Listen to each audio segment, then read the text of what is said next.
Mbote boye malamu na masolo bana Kinshasa to ane sengo ebele ya yeba ki bozana pour na kolanda émission na bino rendez-vous de Kinois. Seule émission où le bela Kinshasa. Les athées parce que ba élection les athées déjà nous on n'est pas candidat. Donc bon voter bisoté parce que toi va candidater. Biso toi va journaliste et otika va journaliste. Donc biso musana biso bo comprendre dans tout ça là on va rapport na bien ya Kinshasa. Tout ça là on vote pour bato Kinshasa voter souka va pesa biso suffrage da bango ba o ba ça là ngo to voter bango parce que nous sommes des citoyens mais nous sommes des journalistes et vous allez comprendre pourquoi toujours le à Kinshasa et to continuer ko lobby à Kinshasa avec ou sans bango. Donc to lobby toujours Kinshasa. Mbote na bino na Braza, mbote na président Gabi Chabani Gotoza, mbote belé. Donc tu représenter ma condoléance à biso pe na bande konyo so ba là. Donc matangeze belé et puis toko souhaiter pe ba anniversaire na ba o ba fêter. Donc bino nyonso ba o baza na raison au CP lato CP na bino. Ba o ba na raison rouler là to le na bino. Masolo ni to beta le masolo belé. Masolo ebele na Kinshasa ba élection et aux alatés aux alatés. Et aux ala. To quand si ba élection aux ala to voter. Car campagne anticipée, c'est ni à lobby exaté, surtout dans les médias, donc tu profites à rater. Tous les grands dans les médias, tout ça à campagne. Tu vas siffler pré-campagne et bandit. Mais actualité, eux autres dominés dans Kinshasa, ils allaient vente, il y a des plaques, il y a des taxis moto dans Kinshasa. Lobby, moto nyonso, pour la okima wa kuluna, pour la lutter contre l'insécurité, pour la lutter contre la milieu. Il y a un peu et na Asosa terrain Asosa pour un désert Kazana en collaboration avec la Robank. Tout le monde nous ba réaction il y a bandeko Kotanjili. Pour la mambo il y a ba plaque il y a ba moto ba kino ba lobby ni boto continue.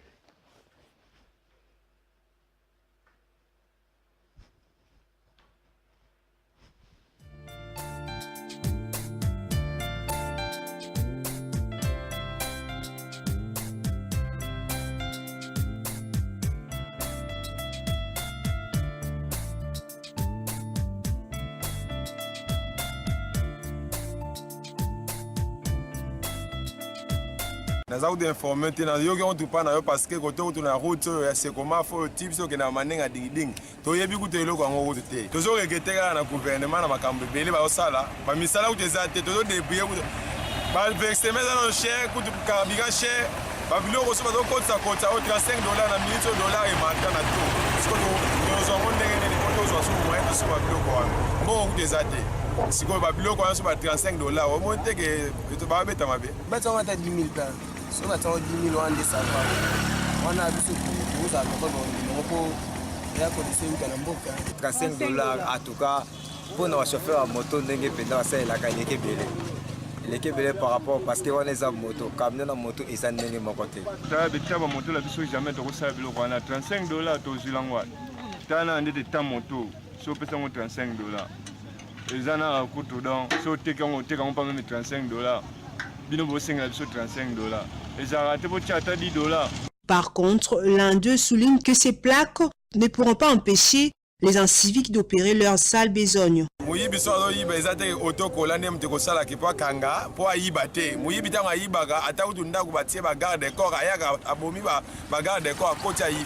Eza na ngoko te ba makambo ba raison ni wana ngapa na bengo na kikongo pena ke luvuno lukuta leta zo kitaka mibeko o ayeto kitata to ndima ya biso peso ba doa na biso ba dolanda ngote biso la oh mais ata ndenge to zana ba nzela ozomona osombi autorisation de transport mais ka ba tongo susu oyoka ba zo changer to soma ba nini ba plaque ndengwana ka mo ekenda ko ndengwana na zo ko plaque te kuti so eloko na kanisa bongo te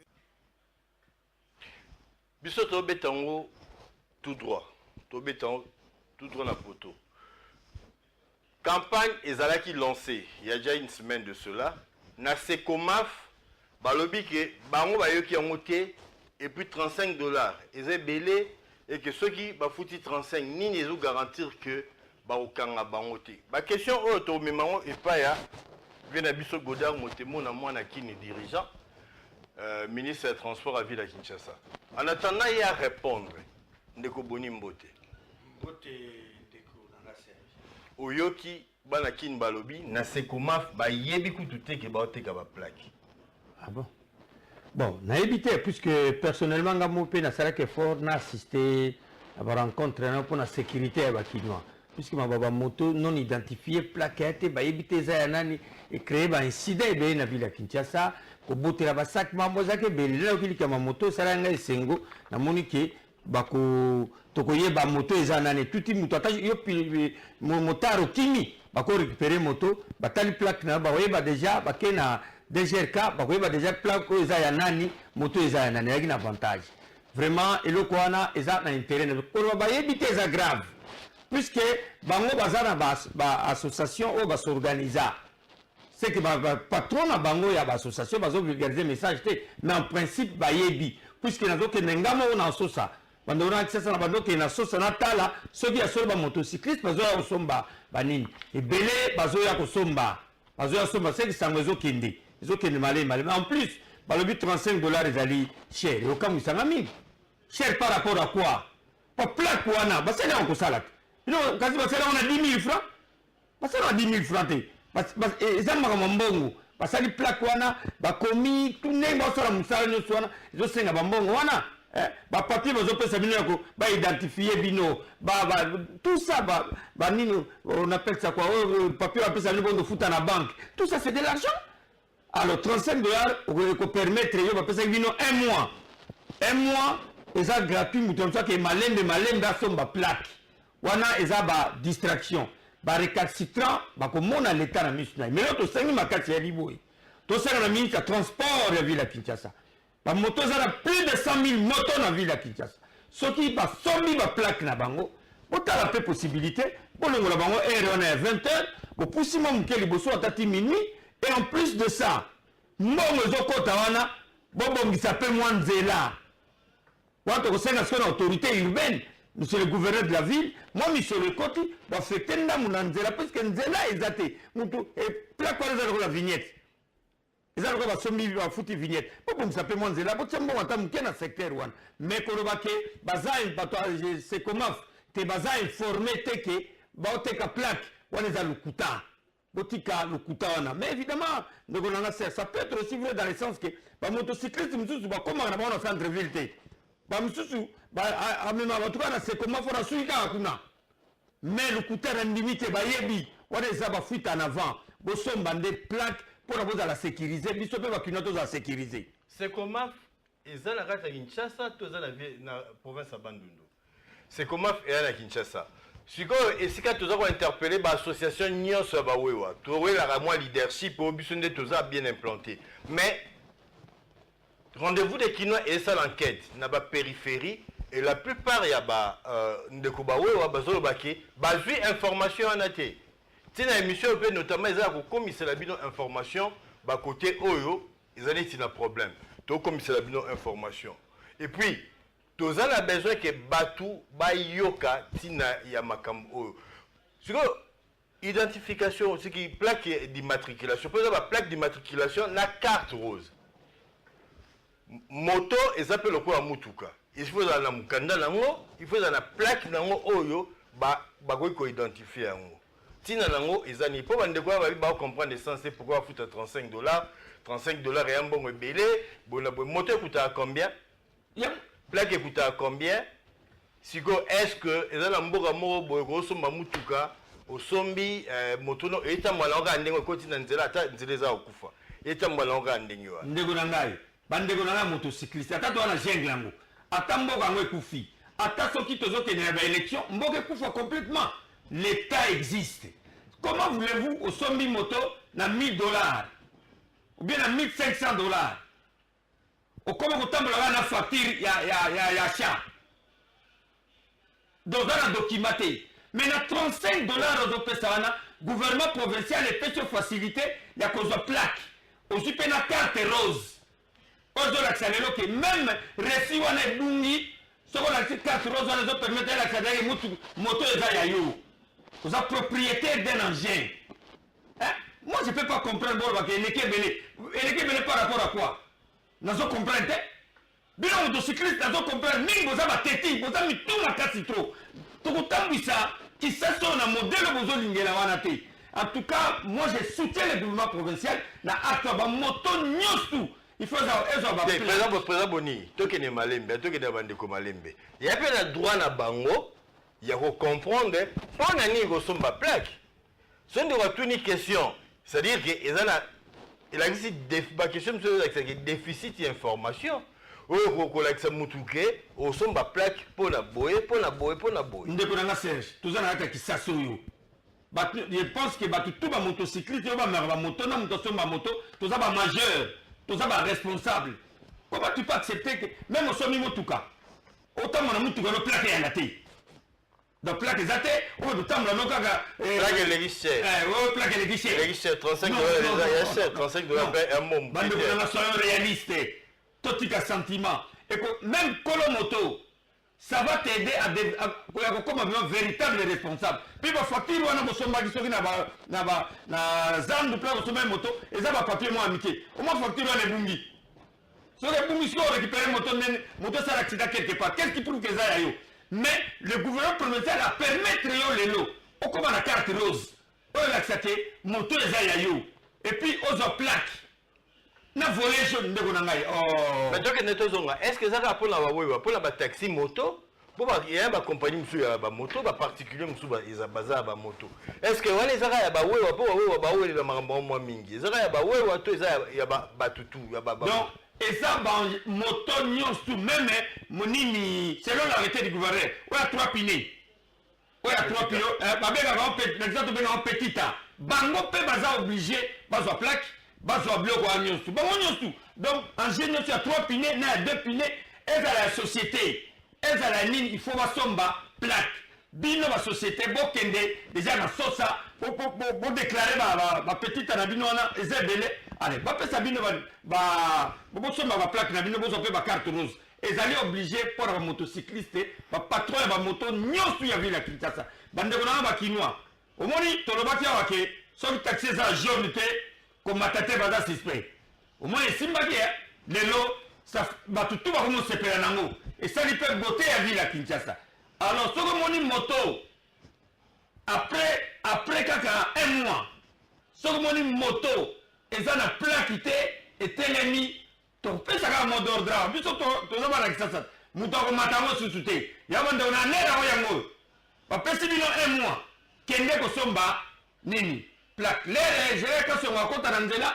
Comme il faut non, va exagérer. Oh, gouverneur exagéré, ville exagérée. Non, la ville n'a pas exagéré. Et ça pour la sécurité à Bakinois, va monter ça, il va crime mingi, et ça, il va dégâts mingi. Tout le monde dit maintenant, Bakinois va souffrir. Mais en tant que défenseur à Bakinois, les Cambodges ont intérêt. L'avantage à Bakinois, il faut la côte à Yamou. So mutamoni ya mama be na éviter mais pour nangai ezali vie à Bakinois, to ko lingaba. Boni. Sikoyo Kinshasa, il y a plus de 100 000. En tout cas, il y a 300 000. Tellement. Merci Ndeko Serge. Pour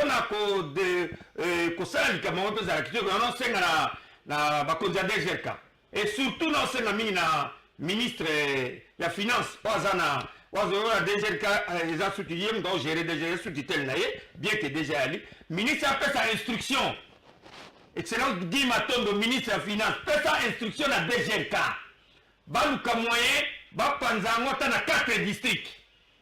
Point de vente, il y a plaque. Et ça dans 4 districts, Lukunga, Tiangu, Mombana, Funa. Dans un premier temps, on a 4 et permettre net mutofon dans la Sekomaf, notre la Sekomaf. On a vu la plaque na Kasavugu. Et ça va à distance. Et vous allez bien été. Nous avons peut-être dans Mboudi. Alors, nous sommes à la Funa. Non. Il y a un Sengi, monsieur Excellence, monsieur le ministre de la Finance, on peut ça, au Sengi, aux hommes au Kondi, peut ça instruction dans DGRK. Peut ça, moi je parle de la DGRK, on dirait, il y a trop de désordre dans cette affaire de la DGRK. Il y a trop de désordre dans la carte de l'Okwad. Moi, les affoumi, j'ai entendu, je me s'impliquer, monsieur le ministre, quand on a Katiwana, Batouana, nous sommes au sérieux, peut ça ordre, par exemple, on a 4 districts.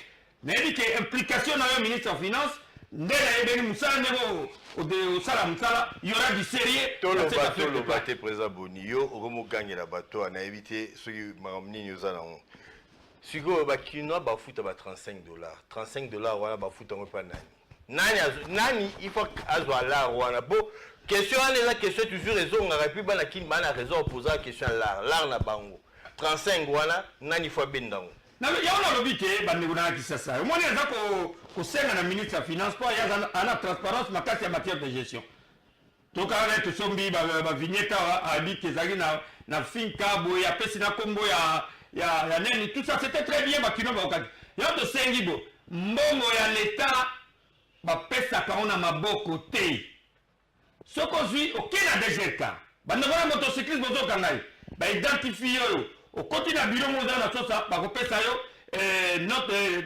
de perception okena Rao Bank na sosa ezaka pembeni na to na yauma quelque part wana ofuti mbongo na yo oye na preuve de paiement na yo sikoyo na sosa wana ale okoti na circuit normal bapesi yo plaque mutu akosa yo teke pesaka mbongo na nozilo plaque jamais mutu akosa yo te on a chef de division on a directeur on a chef de bureau on a Yannick na sala on a vu moulé na chef de véhicule pas question on a Rinzuzi na chef de division ya pas question mbongo na yo zoya moko kende futa na banque oye na preuve de paiement na DGK ba peso plaque en plus de na okaki na arrêté ya gouverneur ba frais administratifs ezalité à part $35 il n'y a rien à payer na kaka likambo wana ba motocycle ba olanda na oh 4000 moko boye pour la farde te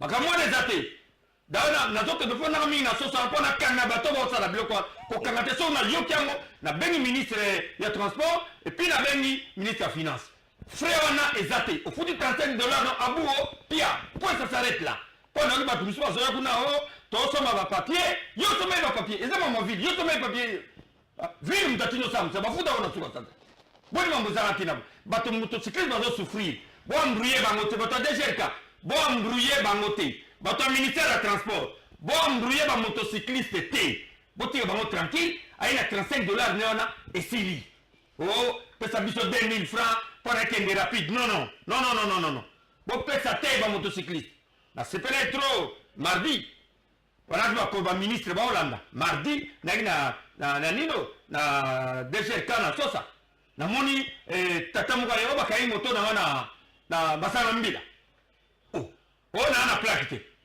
ba pesina na nino na document ba salele non les gens de transport vous devez être sérieux ba pesina ba futabo garçon a côté kaka histoire vraie en présence ya CD Moulé garçon a côté kaka abina président Boni tolanda na TV na rendez-vous de kino ya on a beaucoup pesa bato na ta kanga mona yawa ngabi félicitations totali document to moni ministère des transports oh qu'est-ce qui se passe apesi amende ya combien il y a 50 000 oh azana plaque tout abali ko makamo plaque bandinde 50 000 en foot pas na banque ni na banque te ba pesa na maboko alors to vu papier wana to heureusement chef de division Moula Zarek sur place na la gna na bino tu peux informer le ministre directement informer le ministre ya transport le ministre était très mécontent après ça il m'a instruction directement garçon na lobi na tongo na mwana na motone abi président mbela no yokamaki bazom senga moto na ngai sur instruction mi ata un cas na futite na ko futa mbongo na zwa plaque na a futi mbongo na 2 jours après bengali président a vu déjà plaque là j'ai na mona ke ba kino bozola na masolo o tozoro ba mi ko pesa mutu instanté so pesi efra batali yo korobate ke o ba olia ba tumbo o bato ya gouverneur ba olia ba tumbo lukuta gouverneur na mi alinga bino ba motocycliste bingo e biango en général ba tumbo ba motocycliste alinga bino mingi akolinga ba tracasser binoté pas question j'ai dit pas question là-bas dans cette affaire oh j'ai un transport à Sengembo oh den moko DGK à Sengembo nansi to biso na to beba na mukolo. Voilà, avancer toujours dans le secteur de transport. Aménagement, il y a un parking dans l'avenue du port et dans l'hôtel de ville. Kinshasa a un problème de parking. Aux la ville pour télémisa mutuka et ils ont sous moins problème. Mais le parking n'a plus du port et salami, le parking et salami tout au long, donc aux alentours et en tête de ville, tout à l'heure, na image bongo to continuer.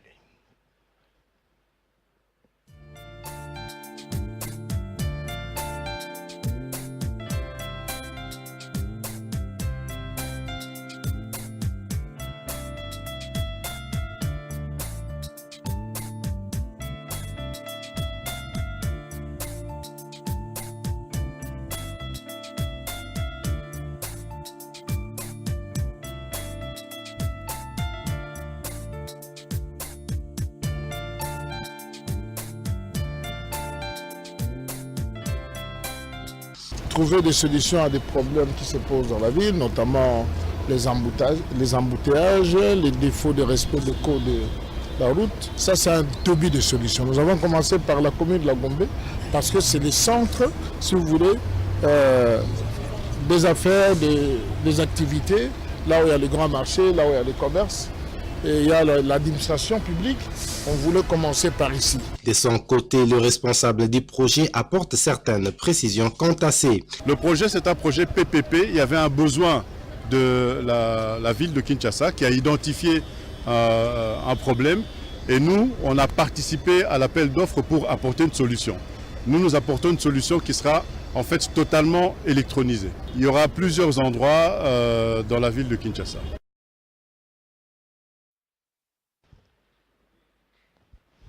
Voilà, Bolandiko Godard Motemon a dirigeant, Mwanakini, donc ministre Nabiso et Transport, Jeunesse, Sport et Loisirs, projet à Kosaba Parking à Kinshasa pour sécuriser Mituka, aussi ça va embouteillage et puis Kinshasa quand même capitale monnaie, une ville moderne, parking et cause en athée. Donc c'est-à-dire on peut ça va 1000, 500, tout le monde sans qualité, mais donc parking aménagé. Contre moi et locaux, sécurité, il y a tout le président Boni. Non, c'est un bon projet. Il y a un projet à Malam pour la ville-province de Kinshasa. Et ça, la bien mingi, tout ça, parking, net, salimi, balade dans la centre-ville, la Gombe, c'est important. Mais le plus grand problème, c'est la cité. Il faut penser que ça, la parking, au niveau de la cité, ça, dans la ville. Et puis, le ministre du Transport, coup de chapeau, l'initiative au besoin de ça là-bas, c'est bien. Mais monsieur le ministre des Transports, il y a encore d'autres problèmes en dehors des parkings. Il y a ça là-bas, arrêt des bis, puisque dans la victoire, il va souhaiter que le chauffeur a hôtel et mawapi, a garé wapi, tout ça est batté. Alors, Pépé, parce que quand le chauffeur, hôtel et ça va kangi, kangi. Mais si on Pépé, police de police. N'a pas robot, donc, même si qu'est-ce qu'on est dans la victoire. Tous allés au 20h, au Kuta, banda de communes. Si on commence à rompre victoire, les policiers, les taximens vont souffrir place à Otem Satamutuka. À Ozanga place à Otem Satamutuka, pour dérangement, tracasserie, il y a police et l'embissi. À tel point que tracasserie l'équipe, il y a un transport comme difficile. Les clients, comme ils ont même transport pour la tracasserie, les policiers, les pépés, on ne sait pas. Ceux qui ont la population doit éviter. On doit rétablir cette histoire. On doit 5 minutes à transport à s'impliquer sérieusement. Les parking, vous savez, vous savez, dans tête de ville, vous avez vu les comme la poto, la Mikila poto, Serge, je ne peux pas, je n'ai pas toqué dans la poto, pour que nous Mikile Belé. Au moins, on a peu commis place, au préféré que, au chef voiture, nous, on a parking, au sali, ma course, na métro, bien, na makolo, tout ça. C'est bien bon. Mais pensez aussi à la cité. Kinshasa n'est pas seulement la Gombe. Pensez aussi à la bifurcation, où est très capitale, net ba rond-point victoire, pour créer un parking mon père mouné noana. Boké na kitambo magasin, parking mo mouné. Quartier 1 Anjili, parking mo mouné. Hein? Ba poignon sur la sensible, où est la concentration, il y a battu mingi, pour ça que parking amené ça, c'est bon. Nous soutenons ça, nous ne sommes pas contre ça. Mais et continuer, il y a partout, il y a le commune net ministre Godard, il faut na Gombe. Baba monika basala bolo wana Gombe non biso pe na cité to me ma préoccupation pas na biso na cité to besoin na moi biso pe na cité bien Godard na cité to besoin na voilà tozo be ka Gombe te tozo be ki Kinkole to le be périphérie na Kinkole balobi mai ezate bandi kwa Kinkole ba sa bo permis de projet d'alimentation d'eau potable en milieu urbain. Tozo zela yango mai na kinkole ezate soki tembe tota ba image. Mai na kinkole likambo.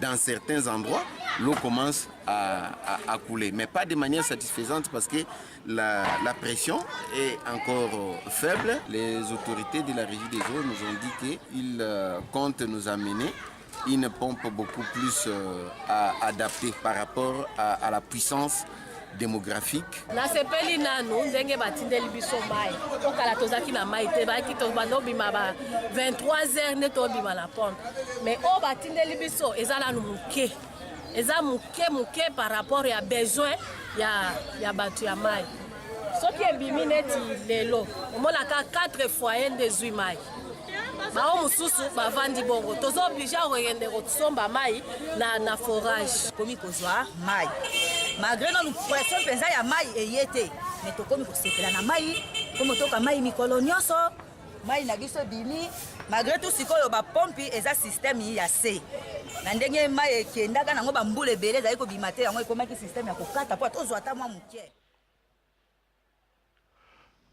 Boti kolanda situation oyo ya kinkole yaka na kinkole te eza na Kinshasa mobimba bokovanda boy mai bimaka su te kote musu mai bimaka 13h musu bimaka 4h musu bimaka boy projet autolobela awa permis projet d'alimentation d'eau potable en milieu urbain financement Banque mondiale projet ya gouvernement oyo bazo bongisa par exemple batio sur Kikwit et bimati côté Alemba Foire. Mais le projet est aussi là. Le problème à Maï est à Sigo, tu as voté na Maï te na ndaku. Donc, tu as le gouvernement à un partenaire financier ou à la Banque mondiale. Ba meka ko résoudre le problème. On a pour la Kinshasa so ki Maï ezate. Na habité so ki problème ezande ni président Boni Maï na Kinkole ezate, Maï na périphérie à Kinshasa ezate. Heureusement, papa Juliette, ce que vous aurez un élément à Kinkole, c'est bien. Mais ma maman est à Kisasa Mobimba. Na cité Salongo, Maïda Ranamote. Na ma campagne, Wanagana, so, Bandana Botaragaga, Batama campagne, Mona Bajip, so Bazobima, Batondi Sagaba, Bidona Simona, on va toka Maï na cité. Maï ezate na Kinshasa, Zaga Ndam, et Bimé Kati, et Bimé Kati. Netinga le Banaton a Mumbe, Maï Dainaonte. Donc la vérité. Tozana mo bare to ba réserve d'eau na palais. To ba fille à 200 litres pour le chaka mai na palais. Donc ça ne va pas. Il y a autant ça la ministre Ingele photo. Viens c'est ce qui énergie ya mwana. Apé ça tala te. Énergie ya mwana. Apé ça rara. Ah, ce qui to lobio, oh bino bozo ba mais il y a quand même la plateau ya ko expliquer votre maman mai. Vous êtes ministre de l'énergie, il faut aider la République sur ça. Aux appels chinois. Au Kanamika, na babiro na bino ya immeuble la régie des eaux ya Malili, entre-temps la population est en train de souffrir. Maï vraiment, tous ça na taille mon courant mais maï té. Bande ko na Kinkole ba on le babi et bimi lelo, il faut après une semaine. Bande ko ya Kaluka même, bande ko Mombele même, Mososo même. Ndeko na ministre Ingele photo. C'est le moment déjà de la régie des eaux. Réveillez-vous. Excellent monsieur le président de la République, Bakaya Boye, il faut sanctionner. Suspendez-les. Suspendez-les. Pas barbi impunité les gars si quand même na sukawa à votre joie décembre beta ba msusu non ba marteau. Est-ce que ça problème mais là problème il y a déjà le problème mais ça là effort pour la ko bongisa situation mai. Mais justement totika ko ça fait pas. Justement bazo ça l'effort té. Bazo ça l'effort à bongisa té. Net le dia bazana partenaire moko munene. Ba bazaka na mbongo té na gouvernement na bango. Gouvernement bazaka na la on arrêté. Bon partenaire à tout ça c'est la Banque mondiale. Banque mondiale même te finance à partir d'un projet na bango wana. Ils vous financent ou bien vous doit là ba odame. Le problème c'est que Banque mondiale ils ont 4 donc en décembre awa projet là alors que besoin est belé. Il faut aussi dans la Banque mondiale à continuer après ça va moyen va continuer. Mais justement il y a tout ça qu'on interpeller tout ça la ministre il y a énergie là il y a finance. balobi finance nationale balobi ke banque mondiale alobi mamongwe aokata projet wana alors soki akati projet c'est terminé mai na kisasa tozala osute yango bo s'impliquer pourquoi vous êtes des ministres vous êtes pour la bureau ya manini non allez bon ka partenaire bon discuter sur na bango ba renouveler projet wana mais so ba renouveler bomoni mama ba banque mondiale ana ba problème ba ministre wana ba tongo da mo ba mabala wana ngata zo oui mama banque mondiale ba bisa ba mbongo parti ba na ba na ba retraite ba la na kita wala mama mususu ba bongo ba kota ba ba totika la mama mai ya moto lobi mbongo za ba to banque mondiale monsieur le ministre des finances essaie de énergie balobi information na zuka sur le plateau va dire que na décembre partenariat na esili mais or pénurie ezali ya mai la ville donc vous n'avez rien fait donc moi je pense que vous devez renouveler ce partenariat pour permettre aux Kinois d'être à mesure d'avoir eau potable mais ça vous ça la montée donc ce qu'on dit l'air bon comme vous le moi il y a un ça sur non non, bien que le gouvernement va tomber bientôt. Mais faites votre travail. Viens Zézé. Naïdo Zaramoumo Tiga va trace. Attendez le Longwa, Baya maintenant. Surtout toi qui maille. Même dans Makala. Monsieur le ministre, il y a place de Vandag. Il n'y a pas d'eau. Il n'y a pas d'eau, monsieur le ministre. Alors, mais c'est l'effort quand même que la périphérie. Ce que vous avez le temps, vous avez le moment exact.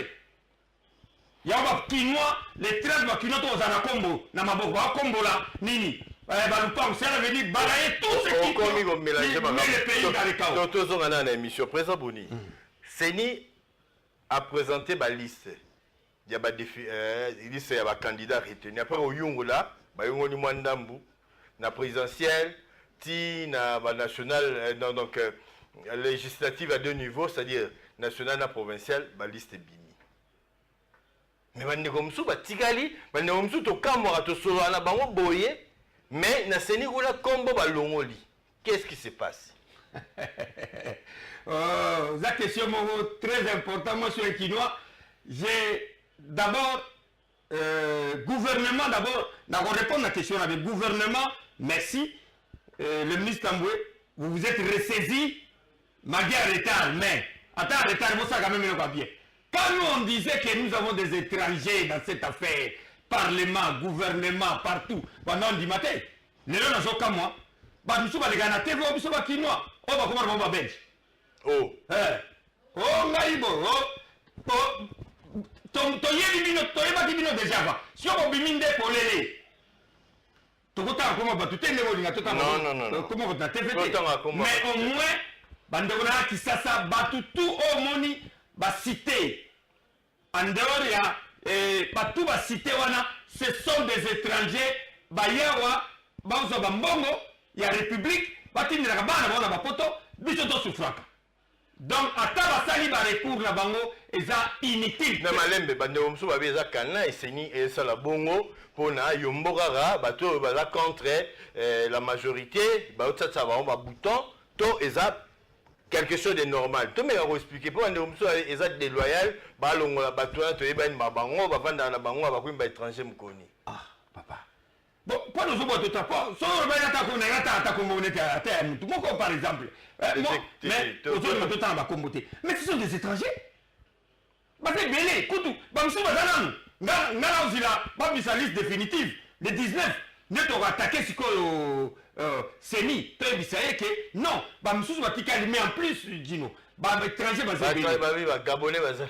Non, bah Gabonais. Oh, bah t'es quel numéro là? Bah Gabonais va la carte. Mais bah Gabonais sur votre carte. Bah Indien va la carte. Bah Indien la carte. Bah Belge n'a pas français ne va la Québec. Mais puis surtout Tigali, Congolais, de père et de mère, de Yalibela. Seni, merci. Mais là, on a condamné Seni. Seni,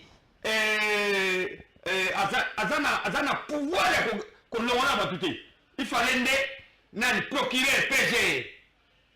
PG a ébissé à passer liste à Batouana Yabakoula Bango. Seni Moussala ne pour recevoir ma candidature. Seni a le moins Moussouté. Seni a bimisi la liste Oyo y est à retenir par rapport à la loi électorale. La rôle naé. C'est-à-dire loi électorale. Pour nous, la candidat, il faut un document. Il y a tellement de documents APC. Ceux qui ont mon ligne de go, lésé. Améliorons la Cour constitutionnelle. Bon, moi je pense que Bamasta. À quelle la justice? Soyez banni que vous avez étranger. Quand vous êtes dans un voyage inutile, vous avez étranger, vous avez il y a des Indiens. Indiens, comment député? Il y a des Indiens. Oui, bah Indiens dans le Parlement. Vous avez Indiens, dans le Parlement. Au moins, vous Gabonais, dans le Parlement. Oh. Bah Belge, vous avez un Français, vous le battez. Parlement, vous avez un Belge, bah Français, pas Chinois. Mais maintenant, Malembe, non, toi qui n'es Malembe. Toi qui n'es Malembe. Bande Kouana, oh, bah, ici, bah, on le baza, bah, étranger. Mais Mamsou, bah, ça, déjà, bah, député, tu votes, bah, déjà. Oui. Bah, qui nationalité, on a tant, bah, déjà, bah, député, tu bah, député, bah, nationalité, on a avant. Pour loi échangée, la nationalité congolaise est une et exclusive. Loi échangée. À quel moment, Bande Kouana, va commis, bah, étranger? Dans le bino appelé les télés, malgré les gouvernements, c'est ressaisi. Donc les gouvernements, déjà que c'est ressaisi qu'on a bêtise l'équipe, tellement que le gouvernement s'est dit, non, somi. Donc ça la témoin le moi bien à Souka. Il y a le bino merci, ndemo c'est ressaisi, malgré que gazé, mais vous c'est ressaisi, mon ministre Tamboa, c'est ressaisi un pays. Mais il y a que Batouana. Mais est-ce que ça Moussala ministre Routi a repéré sa liste dans la CENI? Non, il y a une liste de la CENI. Lui, il a écrit au procureur, il a réservé copie.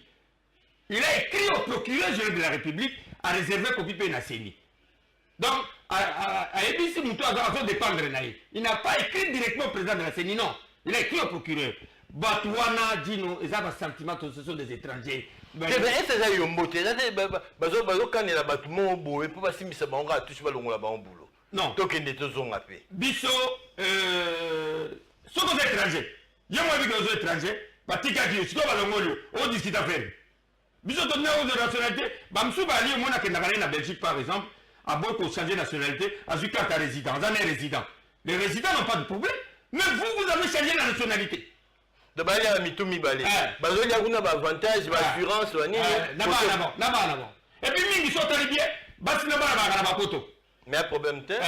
Oui, mais tant moi si Naba na bafana na poto. Yes, quoi, il y a un côté soit Bendingwale à Tindiguna. Donc, ce qu'on m'a tout va faire pour la Kawa, et un moment où on va investir ailleurs. Il y a un moment où on a un problème belé par les étrangers. Président Boni, si on a un monsieur qui va tenir ce va faire quoi? Bon, si on a travail, si on a député, si on a ministre, ça y est, ça moro eux fout à décemment, à refout à continue d'après mon père, maman na bana bazabi, si comme sous tout le bapé plutôt le bapé tout ce que ça va. Eh batouana, tout ça va viendra. Bagina poto. Pourquoi changer la nationalité? Banda kalano que pour baver kimbuta. Pourquoi changer la nationalité? Pas bien baser bela te bango. Pas changer à quoi? Bino on a changé pour. Maman côté la bino daté. C'est clair, vous êtes écartés des étrangers. Il n'y a plus de débat dans cette affaire. Procureur, Batouana, Baza déjà va paya. Tina, on a beaucoup d'ambition, ils ont sauté. J'ai compris maintenant pourquoi Batouana a souci à Yamboka. Parce que les étrangers vont les débélés. Elle dit qu'il y a un ce que j'ai l'avantage de voir elle. Ce que les Indiens, tant de gens qui pouf, à qui mettent l'ambassade. Oh. Comme il est sécurisé. Bisous, comme Colomboka, toujours souffrir si quoi. Bango Bazalaise. Nous n'accepterons plus ça. Merci vraiment, monsieur le procureur et la CENI pour le travail que vous êtes en train de faire. Malgré CENI, il faut que Baozan premier serré Nabiso. Nanga tient des premiers serrés avec la République. Il faut bien gérer cette situation. Sinon, ça va retourner contre toi. Mais bien, tu as bien. Dans ce cas, on a un règlement des comptes. Règlement des comptes, il y a un dengue. Règlement de compte, il y a comment? Parce que au même moment toujours voté, Maurice a accordé à 1 minute, tout le Bélangopé, rentrée scolaire et Zali. Donc le lundi prochain, rentrée et bandi, Banananzela qui est là, si bongo, parents, balobini. Non mais, Nakanisi, na chaîne Misusu, la ville à Kinshasa, na méga ko lubali kambango, na senga un ministre et enseignement.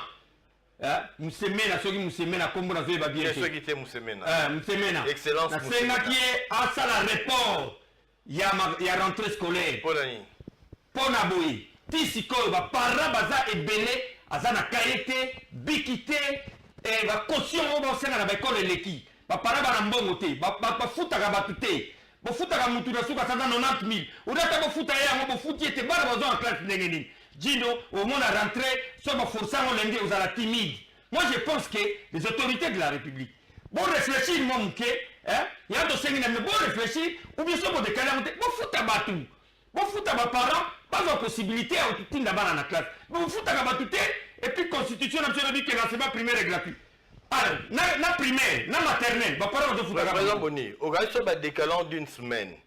Biloko to metubakaï to sombagité pendant 2 mois, il y a congé, to somba on a 1 semaine. Bon outa. Bon so demo ma fouta côté.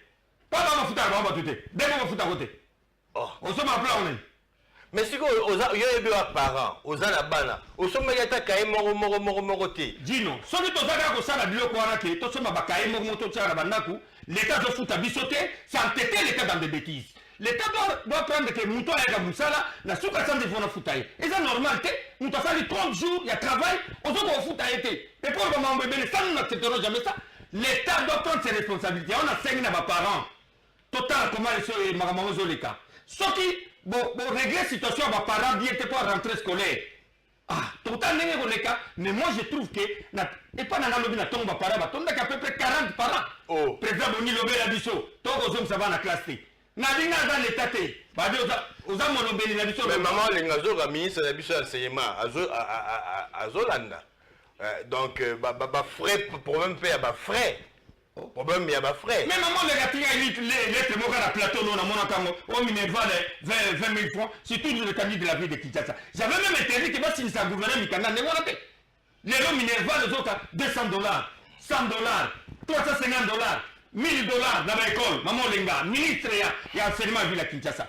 Non, vous c'est saisi, la situation est grave. Vous voulez amener le peuple où? Vous parlez d'un bon, t'es bien au limite, bien au sein d'un bon, on a bien au temps de la prendre. Nous, on est tenté de souffrir, nous les parents. Malembe. Moi, je suis parent. Non, ça énerve, puisque je suis parent. Je suis en train de subir moi aussi. Dans lundi, on a classe, t'es pas dans la moyenne. Oh. Il y a un mot qui était. Pour le foutu dans notre caution, mon côté. Ça, nous n'accepterons jamais ça. Donc, le ministre national et provincial ressaisit rapidement. Pour que ça merci. On revient sur l'émission. Mon est mati tellement trop, mais on rentre. Donc, merci Nabino. Ma réaction Nabino, beaucoup toujours continue dans le numéro ça va apparaître. Il y a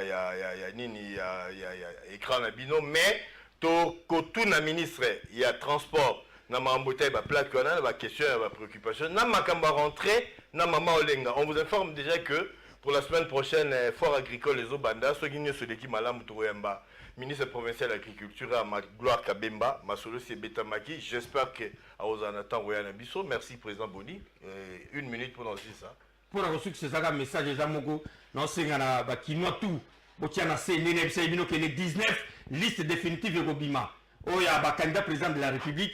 Tokoyeba va sélectionner banane et puis tokotala tout problème na tout tokotala avantage à Kinshasa za nous tokopesa avantage à Kinshasa té toko voter té na pesa un exemple regarde à 5 chantiers ba premier temps sur 280 km de route urbain pour la ville de Kinshasa ba ça la noté nous toko sabinoté tous ils ba tout na rencontrer ba tout ndé na pesa bino mot d'ordre pour voter le président de la République ba ko imposer le président de la République yo ne faut pas na ko pesa mot d'ordre na ba kinois. Émission Sili Maurice et Monsieur Sili. Bye.